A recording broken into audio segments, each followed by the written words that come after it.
Salve, salve galera, Cavaleiro Mascarado. No vídeo de hoje nós iremos falar sobre o Lula. Afinal, ele jogou a toalha ou continua no páreo? Ficou curioso? Simbora! Se você não se convenceu de que Lula realmente jogou a toalha, eu estou aqui para convencer você com argumentos bons. Segura essa. Desde o dia 7 de setembro, certamente algo mudou dentro do coraçãozinho de Lula. Faça um contraponto entre o dia 7 e o dia 12. Existe muita diferença, por mais que a mídia diga que foi 1 milhão na Paulista, que não sei quantas quadras foram ocupadas. Nada disso importa porque a verdade é uma só. Pegue uma foto e compare com a outra. Não tem como. Outro motivo são as obras. Qualquer pessoa em sã consciência, com o mínimo de escrúpulo e honestidade, não vai fechar os olhos para as obras que estão acontecendo no Brasil. Eu nem preciso elencá-las agora, porque você está careca de saber. E as mentiras nas pesquisas? Ora bolas! As pesquisas apontam Lula com 20 ou até 25% de chance no primeiro turno. Como assim? Quer dizer que ele, mesmo não podendo ir às ruas, não podendo fazer a sua campanha, ele está em primeiro lugar? Ah, mas foi a Folha de São Paulo que falou. Ah, mas foi o IPEC. Quem é o IPEC? É o Ibope com uma outra cara. Outras pesquisas recentes e, é claro, a Globo Lixo batendo semanalmente nessa mesma tecla. Mas o povo não acredita mais nesse tipo de coisa.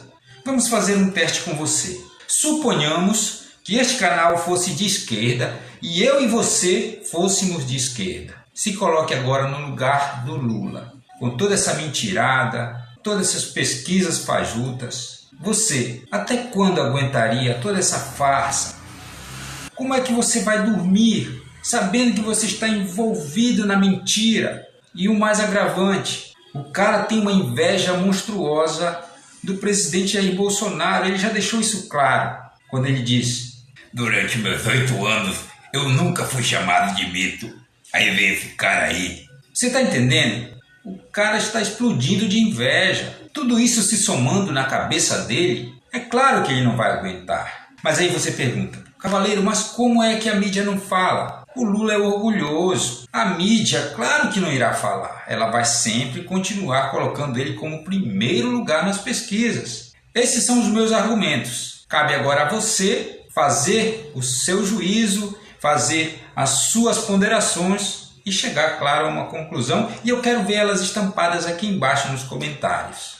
Quero aproveitar o ensejo para falar de um cara que se diz conservador. Pior de tudo, ele diz que ele é professor de conservadorismo. Vou deixar bem aqui a foto dele para você o conhecer. O nome dele é Fernando Melo, o nome do canal é Comunicação e Política. Se você tiver curiosidade, vá lá no canal dele. Eu sou inscrito para acompanhar as merdas que ele fala. Mas o que mais me entristece é saber que ele tem milhares de seguidores que apoiam. Onde já se viu?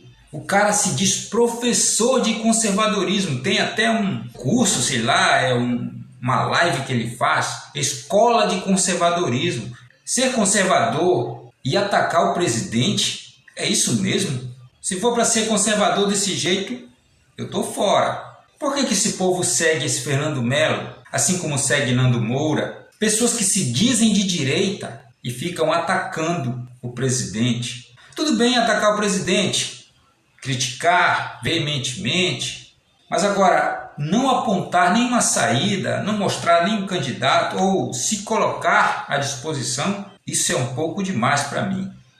E uma pergunta também que não quer calar: afinal de contas, a Globo Lixo vai fechar ou vai continuar? Eu também fiz as minhas ponderações, fiz as minhas análises e acredito que sim, a Globo vai continuar. Não restará outra saída a não ser mudar. Ou vai ser vendida, ou vai ser arrendada para alguém, mas se ela se manter desse jeito, com essa lacração, com essa programação podre, eu tenho certeza absoluta que ela não ficará de pé. O mais provável acontecer é ela ter uma nova roupagem, uma nova direção, com alguém pelo menos menos lacrador do que esse que está aí. Outros cogitam ela ser vendida para o México ou para a China. Seja lá o que aconteça, tudo que ela está passando agora como instituição é decorrente de tudo que ela nos proporcionou. Todo o lixo cultural, toda a imoralidade, toda a mentira. Ele jamais compactuaria com esse tipo de vagabundagem. Então, pessoal, estamos nos preparando para o grande dia, uma super comemoração. E esse dia está muito próximo de chegar. O dia dos 1000 inscritos. Será você que está vendo esse vídeo agora, que ainda não se inscreveu e será o inscrito número 1000? Iremos comemorar juntos. Você faz parte dessa história. Eu sou o Cavaleiro Mascarado e também estou te esperando às 21 horas do sábado na nossa live. Tamo junto.